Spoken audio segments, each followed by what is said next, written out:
welcome back to my channel. Today, we bring you the final chapter of A Love Not Meant to Be. Stay tuned for the dramatic conclusion.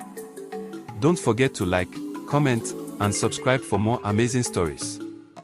Now, let's dive in. The lovers had found what they believed to be a safe haven in a distant part of the forest, far from the reach of their father's warriors. However, the villagers were not the only ones searching for them. Nia, still heartbroken and filled with resentment, had been secretly tracking their movements. One evening, as the sun set behind the dense jungle, Nia came upon a woman fetching water near a hidden stream. This woman, an old healer, had unknowingly provided the fugitives with food and shelter. Nia's lips curled into a knowing smirk. "They are here, aren't they?" she whispered, pressing a gold bangle into the old woman's hands. "Tell me where, and you will be rewarded." The woman hesitated, guilt flashing in her aged eyes. But survival in the village required loyalty to its rules, and the reward was tempting. That night, she crept back to the village and whispered to the warriors where the siblings were hiding. As the moon cast eerie shadows over the jungle, the warriors gathered, sharpening their spears. By sunrise, they would have them. The morning was peaceful, with only the sounds of birdsong filling the air. Adisa and Zuina sat near the entrance of their hideout, enjoying a rare moment of peace. "Perhaps we can start anew," Zuina whispered, holding onto his hand tightly. "Find a place where we are not bound by these laws." But before Adisa could respond, a rustling in the bushes sent them both into a state of high alert. Suddenly, warriors burst through the clearing, their spears gleaming in the sunlight. "Run!" Adisa shouted, grabbing Zuina's hand. But there was no escape. Within moments, the warriors overpowered them, forcing them to their knees. A triumphant smirk played on Nia's lips as she stepped forward. "The gods do not forgive such sins," she sneered. "And neither will the village." Bound and forced onto their feet, Adisa and Zuina were dragged back toward the place they once called home, now their prison. The village had been waiting for this moment. A crowd gathered in the village square, whispering amongst themselves. Some wore expressions of anger, others of sorrow. Mama Binta stood frozen in place, her face pale, unable to believe that her children were truly at the center of such disgrace. The elders sat in a solemn circle, their faces unreadable. In the center stood Chief Kofi, his hands clenched into fists. His pride had been shattered, his bloodline tainted with forbidden love. Elder Jabori was the first to speak. "We have heard the whispers for too long. Now we have seen it with our own eyes. What shall be done with them?"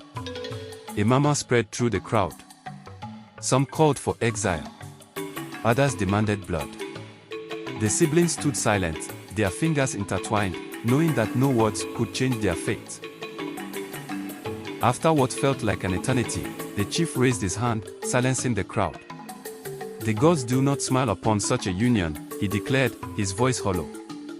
"There is only one punishment for defying the laws of nature: death." A collective gasp rippled through the villagers. Mama Binta collapsed to her knees, wailing. Some of the elders nodded grimly, while others averted their gazes, unwilling to witness the destruction of two young lives.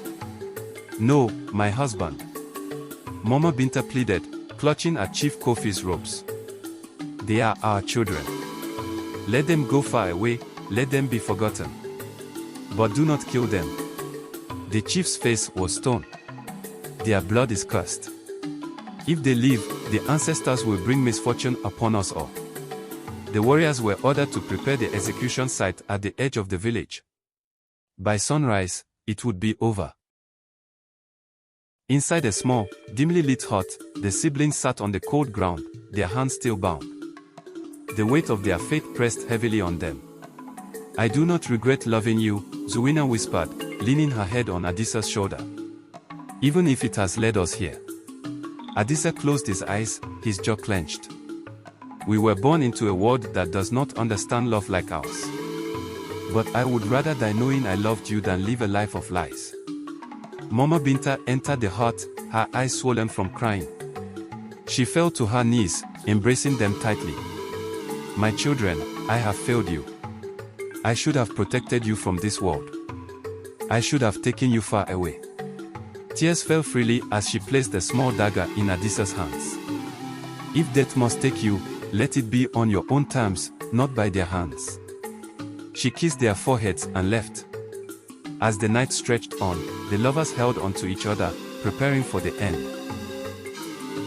The morning air was thick with tension. The villagers had gathered once again, waiting for the execution. A deep pit had been dug, its dark depths waiting to claim the siblings. The warriors led them to the center of the square. The father stood solemnly before them, gripping his spear tightly. "May the gods cleanse your souls," he declared. But before the executioner could strike, Adisa acted. With a sudden burst of strength, he freed himself, lunging toward the chief with the dagger his mother had given him.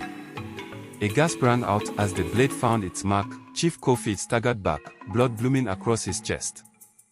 The village erupted into chaos. Warriors rushed forward, spears raised.